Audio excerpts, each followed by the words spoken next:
Yau za ku ga yadda za mu yi cikin biryani. Come on, let's go! Nan take na ɗauko danƙwala-danƙwalan kaji na fara yayyanka su. Wato abinci za mu yi na musamman ɗin musamman. Bayan na wanke kaji na zo na zuba seasoning gishiri. Nan take sai na ɗauko kori na zuba, na ɗauko oregano, na ɗauko fennel seed na zuba, sannan na saka clove, sannan na zo na saka black pepper, sannan na zo na sa garlic and ginger. Nan albasa ce na ɗauko jijjigen kayan miya na. Shi ma na zuba shi, sai na ɗauko thyme na zuba gashi nan kamar yadda kuke gani. Nan kuma mai ne nake zubawa, wow, kai da ka ganin girkin nan ba sai an faɗa maka ba. Nan take na ji na matsa shi, ga kuma yogurt. Kai da ka ganin girkin nan ba sai an gaya maka komai ba. To gashi nan kamar yadda kuke gani, bayan na zuba yogurt sannan shi ma na caccakuɗa shi, ya bi jikinsa ya yi marinating sosai, ya kama ko ina da ina. Bayan tsawon lokaci da ya ɗauka yana tsuma, sai na zo na ɗora shi akan wuta. To fa ga sabga nan bangaren shinkafa ne, wato basmati. Bayan na ciro ta da cikin kwali na zo na juya ta gashi nan kamar yadda kuke gani, na je na wanke ta.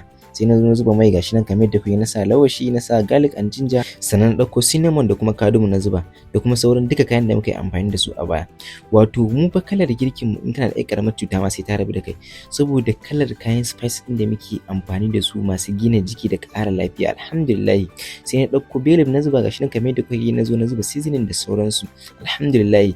Sai na ɗauko basmati na zuba, wayo kai, to ku ji da ku gani girki ya kammala. Yanzu magana ake ta leya ta kaji. Gashi nan kamar yadda kuke gani, sai mun zuba kaji, sai mu zuba sauran kayan haɗi, sai mu zuba shinkafa, sai mu rufe. Haka za mu yi ta yi sai mun yi step 3 a kowace tukunya. Alhamdulillah. Gashi nan kamar yadda kuke gani.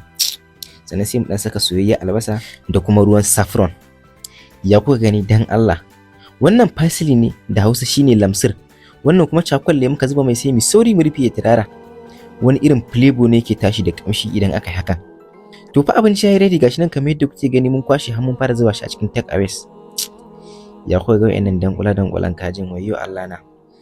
Nan take muka fara jere sai a cikin buhuna, sai muka fita muka ringa nemo bayan Allah waɗanda suke da rabon cin wannan abinci.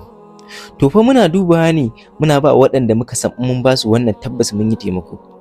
To daga nan sai muka je masallacin Juma'a na Ja'en, saboda akwai bawan Allah da ya turo naira 100 yace shi masu sallah yake so a ciyar.